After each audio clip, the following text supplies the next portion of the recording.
Meron pa akong i-share. Yung iba kasi takot mag-alaga ng mga nakakatitir. Kasi daw baka matanggal, ganun. No, hindi, huwag kayong matakot mag-alaga ng mga nakakatitira yung mga alaga natin. Kasi hindi naman yan basta-basta matanggal. Kahit maano yan, kasi nakalak yan doon sa ilalim. Hindi yung, ayaw ko, matakot akong alagaan yun kasi may nakakatitir. Paano kung masagi ko?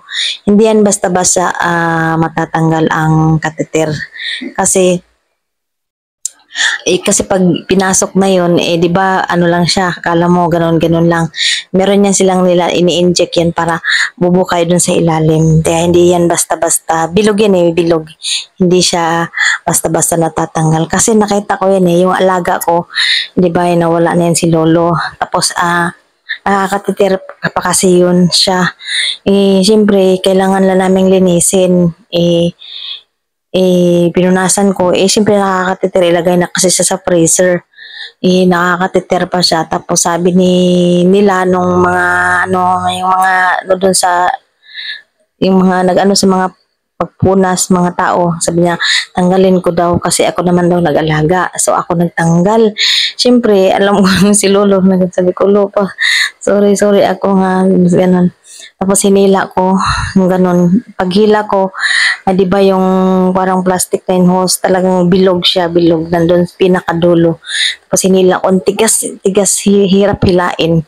Kasi nga si Lolo siyempre wala na. Tapos hindi na mag-function nun, di ba?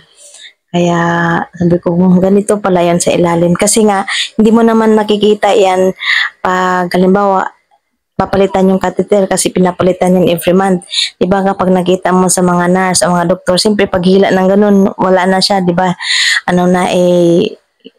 Wala ng bilog. Yun si Lolo kasi namatay na, kaya nakita ko kung ano ay itsura ng pag, sa catheter. Okay guys, sana natutunan, basta huwag matakot pag nakakateter. Kasi hindi yan basta-basta matanggal at mahila. Yung NGT, madaling mahila, pero yung catheter hindi. Okay guys, bye-bye. Thanks for watching.